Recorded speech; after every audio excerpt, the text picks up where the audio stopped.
This is the Truth Be Told podcast, where we unlock the secrets of strategic communication.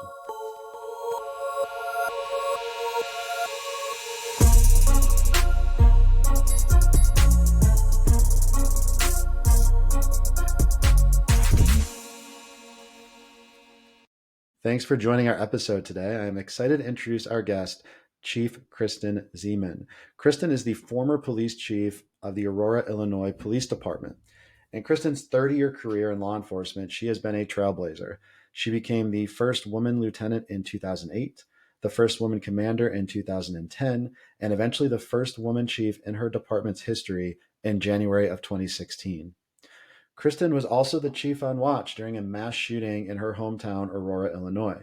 She's also led the agency through the pandemic, riots, and protests over her career. Since retiring from the department, Kristen has now stepped into her new career as a professional speaker and consultant for organizations and police departments focused on the areas of leadership, women empowerment, positive psychology, and mass shooting prevention. Today, we're going to discuss how effective communication techniques have impacted her career and these experiences that she's had. Welcome to this episode of the Truth Be Told podcast. I am Dave Thompson, your host. I am here with Chief Kristen Ziman, retired, I would say retired chief, but it seems like you don't stop working at this point. What does retired mean? Yes, thank you so much for having me. Yeah, thanks for joining us. Are you down in sunny Florida today? I am. I literally retired on a Friday at the end of 2021 in the Chicagoland area, and I moved to Naples, Florida on a Sunday. So I've assimilated well to this beautiful weather. I don't blame you. As our listeners heard in the introduction, you were chief of police in Aurora, Illinois, which is coincidentally where one of our corporate offices is located. Wicklander Zalowski and Associates was in your neighborhood at the time, so it's pretty neat to be able to have a chance to talk with you and some tie-ins to Aurora specifically. For sure. And for your listeners, Aurora is the home of Wayne's World. Come on, everybody knows Wayne's World if you're into pop culture. So that's all I got. That's all I have to offer for Aurora, Illinois. If nothing else, there's something to That's walk away from. That's right. So there's a lot of things I want to talk to you about. And, as you know, the kind of theme of these episodes has been on communication. And from what I've seen from your writings, which I want to talk about today, you got a great book, Reimagining Blue, with all my notes of reference. You tabbed it. That is impressive. I know. I got highlights and everything. But you've had some really interesting experience in a leadership role through some really tumultuous times in law enforcement. And then obviously what you're doing in the private sector. So before we get into any of that, maybe just a little background on why you chose law enforcement in the first place as a career. Yeah. Of course, I had a father who was in law enforcement. So my Marine cop father was the guy who influenced me to go into law enforcement, not really because he meant to, but because I was his only child. And, I can remember, this is the answer to the question. I've kind of boiled it down to try to figure out, why did I follow in his footsteps? And I can remember being as young as 10 years old, being in my dad's station wagon, and he was off duty, and he said, "Don't move, don't get out of the car." And I watched my dad throw the car in park and go tend to people that had just gotten into a car crash. He was like pulling people from the car, laying them down, rendering aid, tending to them. And I remember distinctively seeing other cars just whiz by. And it was in that moment, I just had that revelation. And then there was another incident that followed suit a few years later where my dad wrestled keys from a drunk driver that had just slammed into a toll booth. Same scenario, don't move, stay in the car, and everybody was whizzing by. And I remember somehow not maybe having such an articulate thought, but I remember thinking, man, my dad runs towards danger when everybody else seems to just run away from it.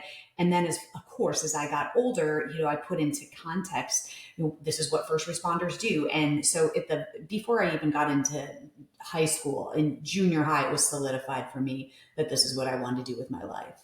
Yeah. Well, that's pretty powerful. I know you write about that in the book, about this concept where, first responders run towards things that normal people run away from. And even with that mentality, I'm sure you weren't anticipating some of the events that occurred, at least, 2020, 2021, in your last few years there in Aurora. And I want to explore that, especially from a leadership role of, communicating in crisis. And, Yeah. we know we had an active shooter situation in Aurora. Maybe you can expand kind of on that, and really what the pressures are like from somebody in your role, where you're getting information in real time and also trying to disseminate and trust your team at the same time to make effective decisions. Yeah, well, there's a couple things to unwrap there. The first of which is that my tenure as chief, and communication plays a major part in first taking that role in 2016 and communicating to the police department, about our culture and trying to identify the strong parts of our culture and the weak parts. And one of the first things I did prepared for the thing that hasn't shown up yet. Are we prepared for the unthinkable, for the boogeyman? Because we always fall into that. It's never going to happen here. And I wanted to change the narrative with that. So the idea, and I bring that up because communication happens informally and formally. And it was that first step in that informal communication where my SWAT commander said to me, "We're not ready." So in 2016, we started to get ready. I said, let's just get ready for the thing that's coming. And we don't know what that looks like. So our training was lacking, our equipment was lacking. And I give such great credit to our training division and our SWAT team because they really put together a list of equipment and explained to me what we needed. And then we started training, and everything was going swimmingly from 2016 to the beginning of 2019. Put great processes and systems in place, great people in positions. And then on February 15th, 2019 at 1:24 in the afternoon, that thing happened where someone ran into my office and said, "We've got an active shooter." And those words just hung there, as if it was days. And I know it wasn't. It was only a split second that we all started tripping over each other. And ultimately, it was a workplace shooting where an employee of a manufacturing plant was getting fired. And during that termination meeting, which lasted only a few moments from what we can gather from surviving witnesses, was he opened fire on everyone in the office, killing them, shot someone else, and then shot another employee. So a total of 5 people were killed that day. And then in response, 5 officers were shot trying to stop that gunman. So the 5 officers thankfully survived, but we lost 5 beautiful souls that day. And so, then you bring up, there are so many levels of comms that you have to think about when you're dealing with a crisis situation. Number one is the internal communications. And there was something that happened to me instinctually where I knew that I was being swept away to the first press conference. And that first press conference is exactly how you imagine it. It's, CNN, Fox News, everybody in the national news, sector that are in this room, and they're waiting for me to walk in and to give, an overview of what happened. By the way, we're moments from the dust settling, if you can even call it that, but my cops are still in the hospital. We hadn't, barely identified the victims. The shooter was dead. But in my mind, instinctively, I had this moment where I thought, I'm not going to communicate with the world until I communicate with my people. And so I stopped action. And I just said, before you swoop me out there and the governor's waiting and all of the political people are in place. And I said, before we do this, we have to stop action. And I used a platform called Everbridge. It's just what we happen to use to send out a message to everyone, who wasn't perhaps working, even though most of our department showed up on that day, just to give them an overview of here's what happened. Here are the officers that were shot. Here's the status that we know. Here is what's happening next. I'm going on a press conference. Here's the information I'm going to say. And I wanted them to get that information before anybody externally did. And I didn't really think about the ramifications of that in that moment. It wasn't until many weeks, months later that people said how grateful they were to get these internal messages so they didn't have to turn on the news to see what was happening in their own backyard.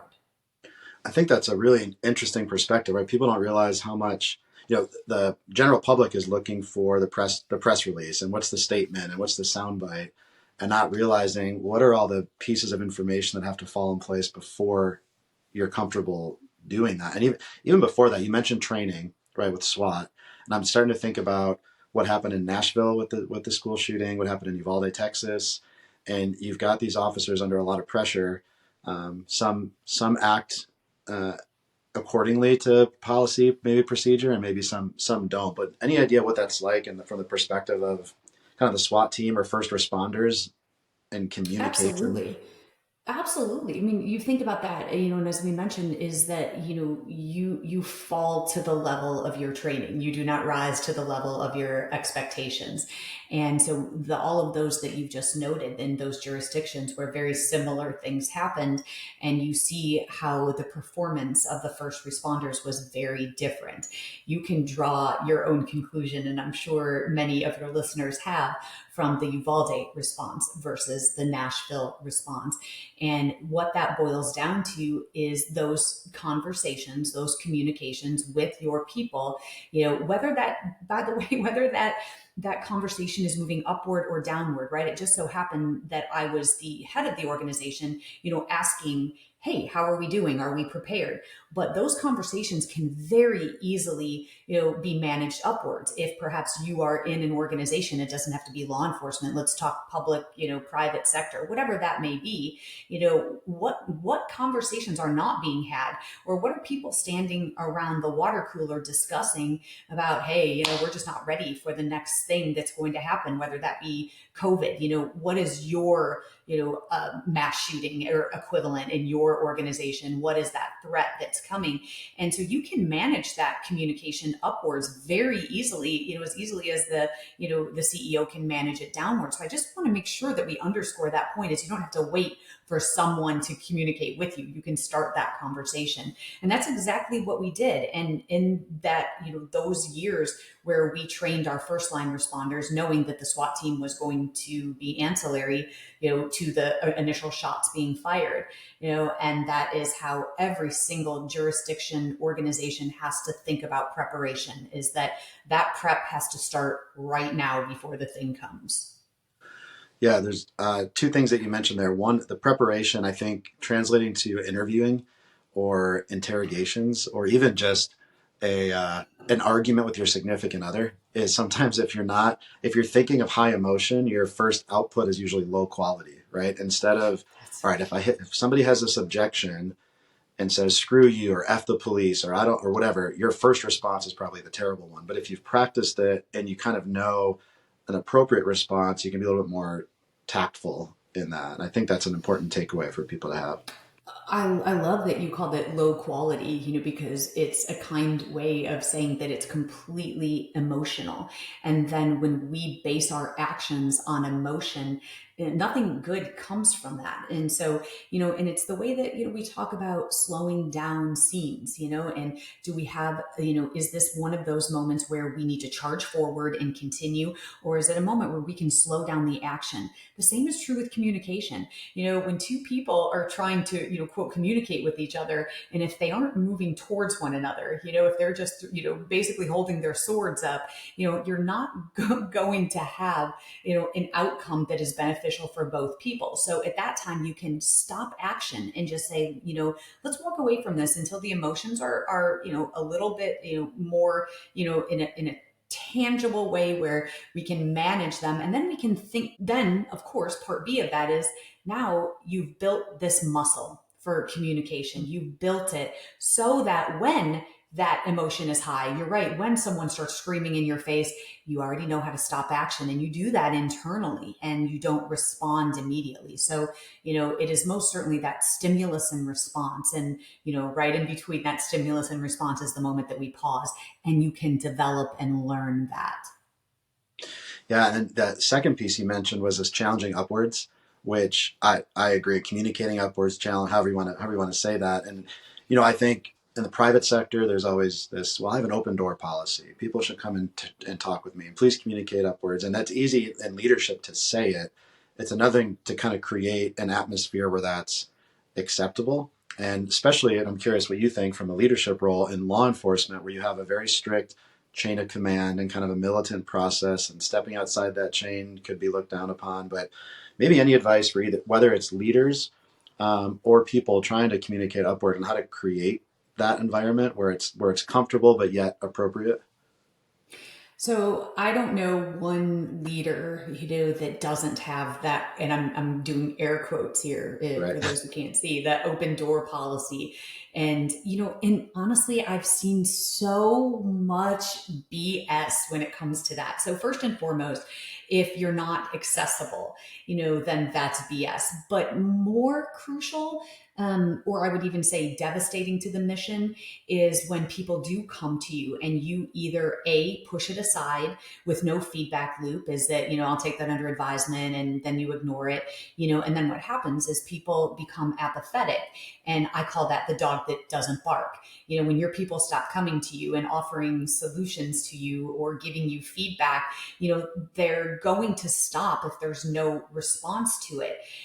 Or worse, if you do give feedback and then it's held against you in some way. And I've heard many stories of people that, their leaders were vindictive against them because they tried to speak truth to power. So leaders make those fatal mistakes. And I would say probably the most, it's not intentional. It's, is that one where I'll take it under advisement and they get busy, and then there's no feedback in response. And so people are like, well, I never heard anything back. So, and when your people stop coming to you even with complaints, I say all the time, I would rather have someone march into my office just, mad as hell, right? Than the person that says, you know what? I don't even care. It doesn't matter. What I say falls on deaf ears. Give me the angry person first, any day of the week, because what does that mean? That means they still care very much versus the apathetic employee, which I believe is a disease that we have to fight. That is what takes down organizations, when people just check out, and that's dangerous. Yeah, and those complaints, if you're not hearing them, it's not like you're running a perfect environment. Those complaints still exist. They're just either being voiced somewhere else, creating toxic environment, or it's in performance. And which takes me into this next topic. So as the city's recovering, all of a sudden March 2020 hits, and now we have COVID. And I want to get into, obviously COVID, and we've got protests and curfews and riots. Then we have around the same time George Floyd situation, an incident, and protests related to that.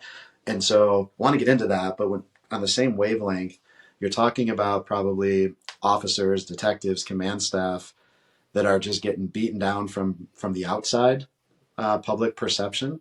And so you have to kind of maintain this balance of hearing their complaints and hearing how they're feeling, but still holding a high standard to where they should perform. I'm sure there's a lot to unpack there, but I'll kind of let you take it from there. You're giving me PTSD, Dave. I'm gonna Sure. go do a Sorry. shot real quick, and then I'll come back to you. Yeah. Yeah. So basically, well put. Is we had just started healing from our physical wounds. Please note, I didn't say emotional wounds, because those are still ongoing to this Sure. day. And then this little thing happens called a pandemic, and I've never lived in the middle of a pandemic before, and I've certainly never led in the middle of a pandemic. And if you recall, all of us do, in the early days of the coronavirus, we didn't know what it was, and we didn't know if we needed to hold our breath or if it was going to kill us. And what's interesting, especially in the first response world, is that 911 calls don't stop in the middle of a pandemic, where everyone else closed their doors, they went home, they went into their bubble. And here I'm having to send police officers out onto the street, not knowing if I'm putting them in harm's way and their families in harm's way, answering these 911 calls. So this is another interesting lesson that I learned about communication. And this sounds absolutely ridiculous to say, but I was more comfortable communicating in the middle of a mass shooting in crisis because I understand that. I know what I'm communicating, to whom, what my message is, and I have certainty about the situation. We're trained. This is what we do. We prepared for that thing. The pandemic, I'm making it up as I go along. And then you add on top of that that we're distancing, so we didn't have roll calls at the same place. We did our roll calls from squad cars over the radio, because it was the 6 foot rule. We couldn't be around anyone, so I didn't have FaceTime, and so I had to be very creative in the way I communicated. So the way I did that was just that, was to try to come up with another platform. So I would grab my phone and I would record myself giving a message. Listen, here's what we know. Here's the latest from the CDC, and here are all the protocols that we have to follow. Here's where our PPE is. And I would just punch out the most informal video and I would shoot it out on that, same platform, just to give a message that everyone would receive at the same time. And here was the other interesting part about that. There were many things where I didn't know what I was doing. And I said, guys, I don't know how to lead in the middle of this pandemic. So best idea wins. If anybody has any ideas. And it was so interesting because just putting yourself out there is a leader, because we have a tendency to think because we have, the highest title or highest rank or the most stars on our collar, right, that we have all the answers. And the truth was I didn't have any answers. And I knew that, we were dealing with, sending people home, our detectives. And so someone had the idea, well, let's just set them up with a VPN and let them work from home. And as you know, law enforcement doesn't do a work from home thing. That's not a thing for us, right? And so there were many skeptical people that said, well, we can't trust our detectives to work from home. And I thought, well, what option do we have? And furthermore, you when you actually put trust in people, it's amazing how they surprise you with their ingenuity. So that was one of the first things that came back from that two-way communication was, anybody have any ideas? We sent our detectives home, and this is crazy, but case closings went up like 200% because people drilled down and got the work done. The other was our shifts. We were working 8-hour shifts, 40-hour weeks, and we suspended the contract right now, which followed those parameters. And they said, what if we just toss that out because it's exigent circumstances? What if we had our officers work 12 hours, work 3 days, and then have more days off? So if they were exposed, a brilliant idea that was not mine. And so there's that, example of two-way communication, and also the example of showing, God forbid, I'm going to use this word, the V word, vulnerability, to say, I don't know, guys, don't let us fail. Who's got the best idea, and that wins. And in that year of COVID is where I probably had the biggest learning curve of my life in leadership, was that it's okay to say, I don't know the answer, help me. And man, when you do that, it's amazing how many people just, show up to help. Yeah, that's great. The case closure is interesting because a lot of people take this work from home concept and the productivity's up and down, and you get all these studies all over the place. But I found it more productive. But from a leadership standpoint, I feel like the employees or the detectives are more bought into that process, right? They understand it's been mutually beneficial, and I think that there's reciprocity there from a workout. Absolutely. Absolutely. And it goes to, I'm a big fan of the author and social scientist Daniel Pink. He wrote the book called Drive. And in the book, he studies what motivates humans. And one of the human motivators are autonomy, which is a nice way of saying trust. I trust you. It's the opposite of micromanaging and putting your thumb on someone. But to say we're going to figure out a way to do it. And it's amazing, by just the sheer concept of trusting people, that they just don't let you down, and they'll come up with an idea that you didn't have, and they'll make the system and process even better. And that's exactly what those officers did. So when you talk about trust in law enforcement and the law enforcement community relationship, I'm sure have always been a roller coaster, but I think recent years, because of obvious reasons, have separated some of that trust or caused some disturbances there. And again, you seem to be in the leadership role when all of this stuff was peaking. So I know that the George Floyd was kind of the impetus for some of this, most recently at least. And you write about that in your book, and I thought really well, just kind of what your internal thought process was, what you communicated outwards, and then what that looks like in policing. So I'll kind of let you expand from there. Yeah, so once again, the theme is, we started to get a handle on the virus and COVID and how to police in the middle of it, and then that little incident happened in Minneapolis, Minnesota. This probably was the one that was so hard for me to wrap my head around, the way that it manifested into cities across the nation. But this was a perfect storm. Here and emotions are high. We're divided as a nation, fighting over vaccines and conspiracy theories. Hmm. And then you have, that divisive language, which fueled people who are sitting on the edge, or the cusp of mental health, right? And then it was as if this perfect storm just took hold, and then a cop murders a man in plain sight in front of everyone, and to call it anything else is disingenuous. And so then the unrest, and this is why it was so emotionally hard for me, this was the thing that broke my heart, is because remember, we're a city, we're the second largest city in Illinois, and we had done so much work to building bridges with our community through communication and all of it, and two-way communication. And we were heroes after our mass shooting because our cops did all of the things right, ran towards the gunfire, got shot over and over again, right? We went from hero to zero after George Floyd, and it was so confusing to me because as I stood up in front of my community who seemed to turn on us, and I thought, we're the same cops that we were yesterday before this happened, the cops that you trusted, the cops that, we hardly had any, citizen complaints, very low percentage.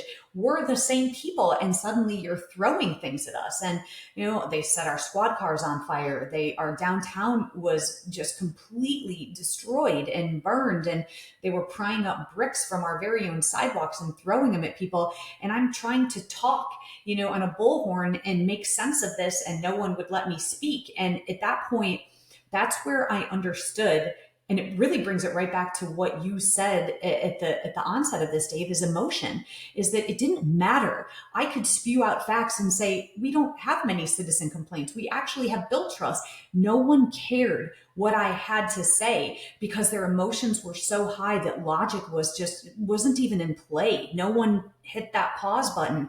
And that was the hardest thing that I have ever had to deal with. And I tried to communicate it on different platforms because they wouldn't listen to me, in front of a big crowd. And that crowd begets more emotion, right? When you get that group think and that mob mentality, that's what happened. And no one would listen to reason. And then I had to check myself and say, okay, no one's listening to reason. So these are emotions. And I had to come to accept that it didn't matter what we said or what statistics that I, could put in anyone's face. No one cared. The harm, the hurt was so much so that no one could even listen. And this was, of course, the thousand tiny cuts of law enforcement when we're not at our best. Those headlines that you see across the nation that it was never us, but it didn't matter because we wore that uniform that the same guy wore in Minneapolis. So it didn't matter what we said. And so that was a lesson for me that I'm very logic brained. If I explain this to you, I feel like if I take the time, most people are reasonable, and no one was reasonable. And I found myself more frustrated in my career than I ever had been. And it took a long time for me to accept and wrap my head around that you can't communicate with people in those high emotional state. So I did the best I could. And that was, we started listening sessions, and we decided that we were not going to talk. We were just going to listen. And we had so many of them where people showed up in droves, and they purged all of the transgressions that have happened to them, most of which didn't even happen under my tenure, or even honestly, there were stories from 20 years ago, or even from not even in our city. And that began the healing process, was just listening. And that was my mayor's idea, believe it or not, because I had a bad attitude. I was like, people are yelling at us, and we didn't do anything here. And it was my mayor that said, let's just sit through this. So we were punching bags for quite a while there, but I had to really put myself in that mindset of that no one is mad at me, no one is mad at us, they're just hurt. And that's where we just had to listen and let that emotion kind of, move through. And that's what we did. Yeah, what a progression. I'm just curious what it's like, when these incidents occur, everybody's looking for, again, what's somebody in leadership going to say? We're waiting on the news or the tweet or the whatever. And how much pressure is on somebody in your role at the time of communicating publicly? Like, I have to say something, right? And it could be an officer involved shooting, it could be whatever, but there's this gap from an incident occurs until there's an actual kind of public announcement. But there's a lot happening in that time to make sure it's communicated the right way. What's that pressure Absolutely. look like in your space? Well, and gone are the days when I started in law enforcement in 1991, when our answer to any media or anyone was no comment. This is under Right. investigation and we'll comment when we good and feel like it, right? That is no longer acceptable. And our training and, the professionalism and the education that we've received, in this area really has progressed and improved over the years, and that's why you see that people really, it's both good and bad, because you're right. The immense pressure is, the biggest thing I heard was, well, she's awfully silent about X, so Right. then I felt the pressure that I had to say something, and something, sometimes I was like, sometimes maybe it's even better not to say anything, especially if it didn't happen in our jurisdiction. But people are looking to leaders to have a voice. And I accept that responsibility because that's why we are in our roles. Number one, we have to provide information. And that information may be bad. It's bad news. Here's the situation at hand, and it is not pretty. But this is what we have, and now we have to go into problem solving mode, right? And I found that just by saying, this is the problem. Also, I wanted to call it. In our profession, we have that quote, thin blue line of silence, where, we don't criticize or condemn other officers, even when we know that they are not acting in the best interest of our mission, in our profession and our nobility. And so I wanted to make sure that I spoke swiftly about George Floyd, because, there were a lot of people who were saying, well, I'm going to wait and get all the facts. I didn't need any facts. I watched it with my own eyes. I watched him put his knee on a man who was not struggling except to breathe, and I thought, I don't know how we dissect this any other way and wait for the facts and the interviews to come out. And so I wanted to make sure that I called it. And I think that also helped give other people permission to say, yeah, this isn't right. And we have to be, we have to police ourselves in those situations. And that just felt natural to me. And I am not concerned about going against the grain or saying something that is unpopular. I've never been afraid of that. I'm pretty boisterous and opinionated. And I'm just, it's not something that I shy away from. So for me, it was just a very natural thing, but for other people, it was, oh, I can't say anything. So that also, gave cops permission to go, yeah, that wasn't right. I'm feeling some kind of way about it, and then, when you attach that emotion and those words to it to say this is unacceptable and it's not who we are, and then people are like, yeah, you're so right, and that's what we need to do, is confront the bad. And also, though, that communication should also be on the flip side when we're doing great things, to go out there and to communicate that to the world as well. Because you don't hear all the great things that, law enforcement does in our 18,000 police departments across the nation. So we have to communicate the good as well as, where we can improve. Yeah, when you talked about groupthink, I know in your book you talk a lot about. I think you use the word adaptability, maybe, but it's this concept where adaptability is important. Clearly, you had to adapt and flex throughout all these different kind of crises. But sometimes people are. You talk about how people are too adaptable, maybe into an environment where now they just become part of a larger group because there's a risk or fear of ridicule or embarrassment or stepping outside the line. And obviously that's going to be probably more strong when you work in a profession where it's life or death and you have this trust in people, and that I think creates some of that camaraderie. But I don't know if you want to expand on that, and maybe what you just said I think is really important, but how, again, in a leadership role, can you create an atmosphere where it's not just okay, but it's encouraged to stand for integrity versus stand for a group? Yeah, and that's where I will say the role of a leader, has to take front and center when it comes to shaping culture. And the word culture and morale, I study these things because I'm enamored by them, because they're these abstract animals, right? That are also tangible. It's like morale is low. Okay, well, what does that mean, and who's mad?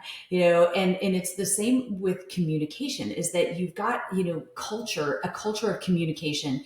And a lot of times that culture is, we stick together, and that's the culture of our organization, is that we lock arms, and it's that thin blue line, and that's what we get such a bad rap for, is not criticizing others, because you then risk being ostracized and ridiculed by your comrades, which now puts you in the out group, which people would they're more afraid of that than they are of running towards danger, right? But to be ostracized. And that's why people don't speak up, even when they know that, that they're standing for something that is really not honorable. So that is up to the leader to, number one, to identify what kind of culture we have here. Do we have a culture of dissent? And then and determine, if you don't, you have to build that culture. And you can do that without making it personal. Let's take this scenario, let's watch it from beginning to end, let's dissect it, and let's throw spears. Let's throw spears at each other. What could I have done better? And once you start creating that culture and you realize that no one is saying, this is your fault, is that, okay, here's what happened. Here was a misstep. Let's shore up this training so this doesn't occur again. And the same is true for leaders that don't open their ideas up to criticism, because people think criticism is a negative thing, and I actually think it's a gift. If I have an idea to change policy or change a process in the police department, the best thing I can do is say, here's my idea, throw spears at it. What am I missing? Because people have different angles and vantage points. And so all of that, the same holds true. It's about, the bottom line is simply this: as leaders, you have to create an atmosphere, a culture where you can have respectful dissent, and where you can say, look for what's wrong. It's easy to look for what's right, but let's talk about what's wrong and how do we fix it. And then it's taking ownership of, hey, that's on me. I could have done better in that scenario in the following ways. And then when we realize, you're not a bad guy, you're not incompetent, you're still good at your job, but you had a misstep there. And then being more comfortable with saying that makes people also more accountable to say, hey, I messed up and I want to do it better next time. And it just builds a better organization. Right. Yeah, I like that, especially when a leader can hold themselves accountable transparently, I think goes a long Yeah. way.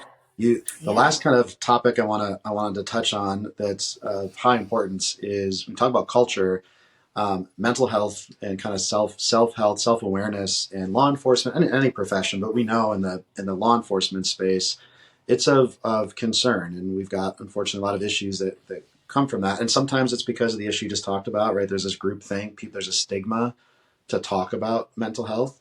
But maybe you can expand on that, and the same concept of how do you communicate better in a leadership role to create a more destigmatized environment around mental health. Yeah, well, I can tell you that you talk about, being a leader and being able to, call out your own, shortcomings and missteps. This was mine. That same father that, made me interested in joining law enforcement was the same guy that told me there's no crying in police work, and never let anyone see you emotional. And I believed that throughout my entire career, until I got into a leadership position, and until a couple years earlier, when one of my officers tried to kill themselves. And the only thing that saved him was making a phone call at midnight and reconciling with himself. If this person answers the phone, then I won't do it. And that person, by the grace of God, answered the phone that day. And what happened after that was a series of events that I feel shameful about. And that officer went into inpatient therapy, did all the right things, made the phone call, asked for help, voluntarily committed himself. And in our state, any law enforcement officer who has been in an inpatient institution can no longer carry a weapon. Well, what does that mean? they can't hold their job anymore. So we had to put that guy on administrative leave, where he sat for a year and a half while we fought to get the legislation changed. Because what does that tell you? If you are someone who is, you're not doing well, you're in your personal life, and for some reason, you're struggling for whatever reason that may be, and the thing that pops into your mind is this: well, the last thing I can do is ask for help, because then they'll take my gun away and then I won't have a job. So what message does that send? It tells our officers to just shut your mouth and keep walking around like a ticking time bomb. So that's when actually I started to pay attention to not only myself and the way I viewed, I've even heard myself over the years, which I'm ashamed of, is saying, hey, man, if you can't handle it, get out of this profession. Because that's what was told to me as a young cop. And I know I said those words. And I started to shift my way of thinking. And then it wasn't until our mass shooting that I got the biggest lesson of my life. And that lesson was from an officer who was 2 days after the shooting. We were at a prayer vigil, and I walked up to him and I said, hey, I saw you at the shooting the other day. And I said, are you okay? And, he's in full uniform and the place is packed and officers are everywhere and our city and beyond is there. And he looked at me and he nodded his head and he said, yeah, I'm fine. So I asked again, I locked eyes with him and I asked again and I said, are you okay? And he fell into my arms sobbing in front of everyone. And it was in that moment that I recognized two things. Number one, leadership is overglorified.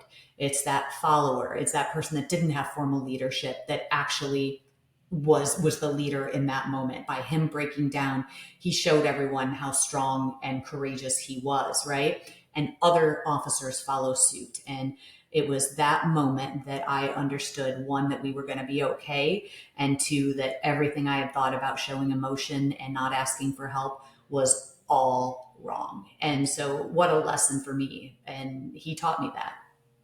Yeah, that's powerful. I'm glad we were able to get to that because, um, people forget, no matter the profession, that there's a human underneath the badge or the uniform or the button down shirt or whatever somebody's wearing to work that day. We all have emotions, and it comes out in communication and mental health. So I'm glad we could expand a little bit on that. Before we wrap up, I want to make sure people know, not that you told me to promote your book. I'm promoting this because I picked it up, and I was telling Kristen before we started recording that this was, I want to say, an easy read because you write the same way that you spoke today. And it's very much, it's through story and it's through emotion. It's personable. And I think it's just, no matter if you're in law enforcement or the private sector, I think it's really good lessons and insight to your experience. So I recommend Reimagining Blue. And then how can people find more about you? I know you're out there on the road offering some consulting and advice to groups across the country or internationally. How can people find more Yeah. about Well, thank you, first of all, about the book. That book was therapy for me. When I said I retired, 2 days later, moved to Naples, Florida, the plan was just to sit and make sense of all of these emotions that I've had over the last 3 years, and just to try to make sense of a 30-year career in law enforcement. So that book was cathartic, and I am so grateful that people are getting crazy ride, and I'm a surprise that I'm so blessed to have is that people keep asking me to speak and come into their organization. So I do organizational assessments. I go into law enforcement agencies and conduct surveys and interviews, and come up with recommendations. A lot of what we're talking about also is at the forefront. Is it's bad communication from the top down, and it's interesting that seems to be a common theme. Same with culture. So, and I go around speaking about leadership, and so I'm so blessed to be able to speak at conferences, and so that's my full time job now, is just going to conferences and doing keynotes. And I'm blessed to have been picked up by a speakers bureau, so I'm doing it professionally now, which is crazy cool. So all that said, you can find me at KristenZiman.com, and you can grab my book off Amazon, the little site you've probably heard of. But all of that it's all available in links on my website that give you an idea of what I've been up to the last 2 years. Yeah, that's perfect. And we'll include it in the show notes for anybody listening. You can go check it out, and we'll include the link. And Well, thank you for joining. And then I'm going to just let Kristen leave us with, if you got maybe one last truth or one last takeaway that if people fast forwarded to the end of this for some reason and they're listening for that last objective, what do you think you want to leave people with?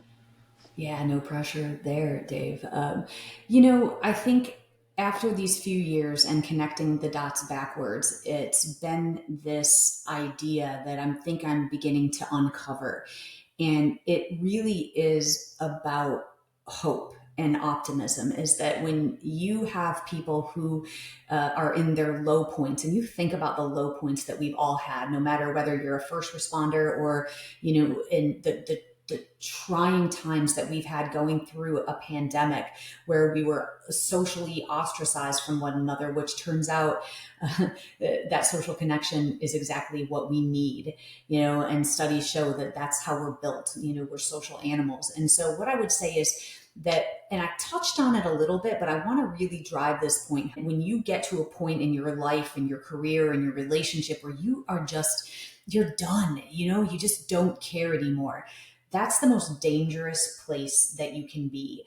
And what I have found is that optimism is what optimizes performance. And please don't confuse optimism with positivity, because it would be a load of crap if I said, hey, everything is going to be okay. Because sometimes, you know what? It's not. But the difference between positivity and optimism is that you as an individual has control over the future. And just like culture and just like communication, it starts individually.